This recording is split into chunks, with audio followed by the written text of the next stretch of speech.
मैं मेजर ए के कुलश्रेष्ठ आप सभी बालकों का पढ़ाकू पाठशाला में स्वागत करता हूँ। बालकों, हम रोज एक न एक नई स्ट्रक्चर अंग्रेजी के अनुवाद सीखने के लिए अध्ययन कर रहे हैं। इसी क्रम में आज हम एक नई स्ट्रक्चर का प्रयोग करना सीखेंगे। यह स्ट्रक्चर है हेड हार्डली या हेड स्केयर्सली के साथ व्हेन का प्रयोग करना। अर्थात ये स्ट्रक्चर कब प्रयोग की जाएगी, कहाँ प्रयोग की जाएगी, इस बात को हमें अच्छी तरह से समझ लेना चाहिए। बच्चों, जब वाक्य में मुश्किल से ही की ध्वनि आवे तो हमें वहाँ हेड हार्डली अथवा हेड स्केयर्सली के साथ व्हेन का प्रयोग करके वाक्य का अनुवाद करना पड़ेगा। जैसे, मैं मुश्किल से ही गांव पहुंचा ही था कि डाकुओं ने हमला कर दिया। यानी काम पूरा हो चुका है, लेकिन अभी अभी पूरा होके चुका है। मुश्किल से ही पहुंचा ही है कि डाकुओं ने हमला कर दिया है। तो मुश्किल से के लिए हम हार्डली अथवा स्केयर्सली का प्रयोग करेंगे। तो यह वाक्य किस प्रकार अनुवाद होगा? I had hardly reached the village. की अंग्रेजी ध्यान दें बच्चे, कभी भी दैट नहीं लगानी। हेड हार्डली वाले वाक्यों में के लिए सदैव व्हेन का प्रयोग होगा। When the dacoits attacked. ठीक इसी प्रकार वह मुश्किल से स्टेशन पहुंचा ही था कि गाड़ी आ गई। सबसे पहले खूब अच्छी तरह से पहचान कर लें।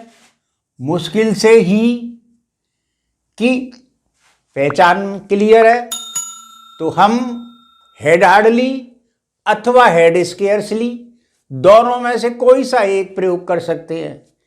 इस बार हम हेड स्केयर्सली का इस्तेमाल सीख लेते हैं। वह मुश्किल से ही स्टेशन पहुंचा ही था। ही हैड स्केयर्सली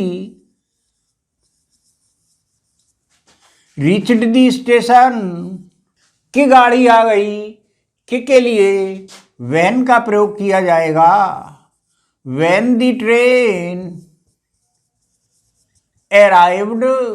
बालकों, अगर हम हार्डली या स्केयर्सली को वाक्य के प्रारंभ में रख सकते हैं तो फिर हमें हेड सहायक क्रिया कर्ता से पहले लानी पड़ेगी।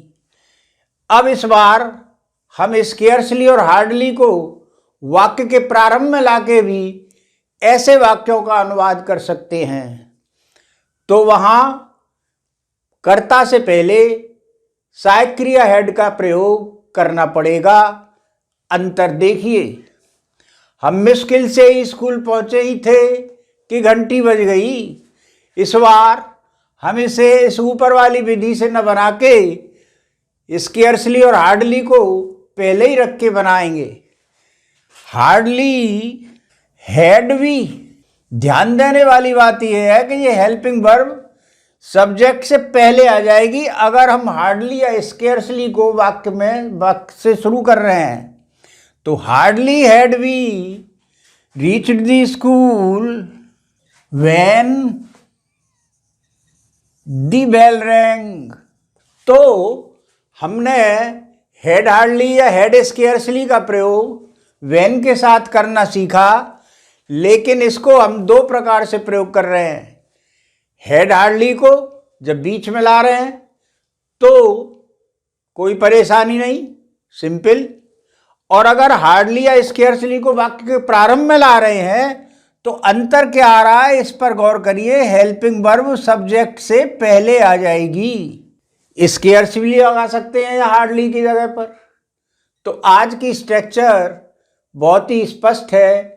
हेड हार्डली के साथ या हेड स्केयर्सली के साथ व्हेन का प्रयोग करना बालकों को अच्छी तरह से आना चाहिए।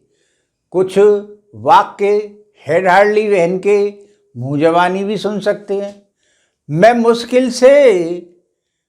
मुश्किल से विद्यालय पहुंचा ही था कि अध्यापक ने बुला लिया। I had hardly reached the school when the teacher called me.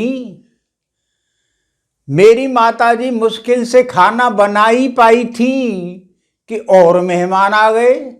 My mother had hardly cooked food when some other guests came.